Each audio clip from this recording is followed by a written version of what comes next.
Kimberley coast is a wild and inhospitable place with the largest tides in the southern hemisphere. Over time and with the forces of nature, a wonder world has been created unlike any other. But the most intriguing and mysterious place in this lonely part of the planet is Australia's largest inshore reef system, Montgomery Reef. The reef is a product of the Kimberley's huge tidal differentials. Twice a day as the tide goes out, Montgomery Reef emerges from the sea. As the immense tides drain the reef, waterfalls cascade into deep channels, leaving sinkholes full with whatever creatures missed the chance to escape as the tide ripped out.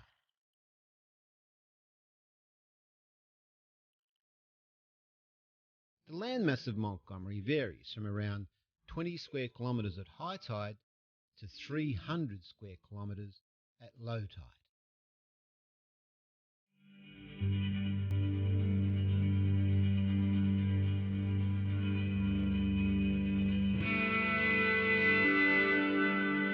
The reef is inhabited by an abundance of wildlife.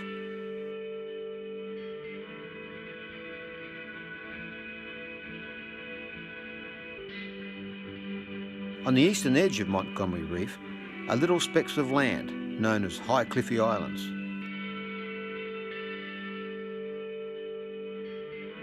Only 1 kilometre long and barely 300 metres wide, High Cliffy may seem relatively insignificant, but for over 100 years they've been a source of intrigue and mystery.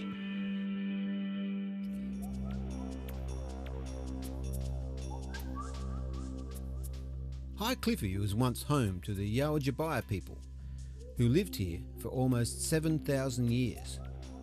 By the turn of last century, they had gained notoriety by passing vessels and explorers as a physically superior race of tribal aboriginals and the giants of the north. They had adapted to their environment superbly. They were big and strong, some as tall as 7 feet. Their lives were intertwined with the massive tides, cyclones, intruders, and the daily pursuit of food. Soon after this film was taken in 1929, the Yawijibaya people vanished, and their disappearance sparked one of the Northwest's greatest mysteries. What brought about their demise, and how could an entire tribe of over 300 people just disappear? Stories of a huge tidal wave, or great wars with neighbouring tribes, or visits from unfriendly aliens abound.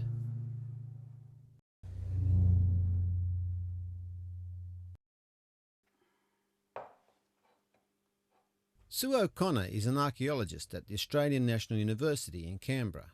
Several years ago, Sue conducted an archaeological dig on High Cliffy.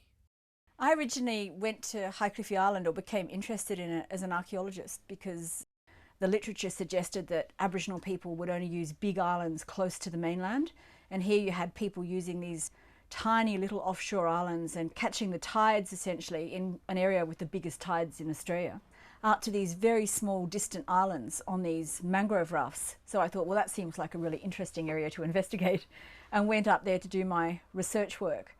It was very clear that when you looked at the archaeology, all the archaeology suggested that people were living on fish, shellfish, dugong. They were essentially living on the resources of this reef, and I thought, this is amazing, because it's such a small island. High Cliffy is only a speck of land in the middle, but it's in the middle of the biggest offshore reef. So they're essentially sitting on a natural fish trap. So even though the land is depauperate and doesn't have very much in the way of resources, the ocean is what people are exploiting. So that was the interesting thing archaeologically. It was a very different pattern to the way in which we had previously thought that Aboriginal people used offshore islands. Over the years, there has been intense speculation as to the origins and purpose of these circular stone rings in the middle of the island. Some say they were created by shipwrecked West Africans. Others say they were used in the processing of beach demur or sea cucumbers by Asian fishermen. One of the explanations given to me by one of the elders from Bardi elders, the stone structures, he said, the circular house structures, were to hide the fires of the High Cliffy Islanders from the people on the mainland, so that when at night they came in their boats to try and steal the High Cliffy Islanders women, they wouldn't be able to see their fires.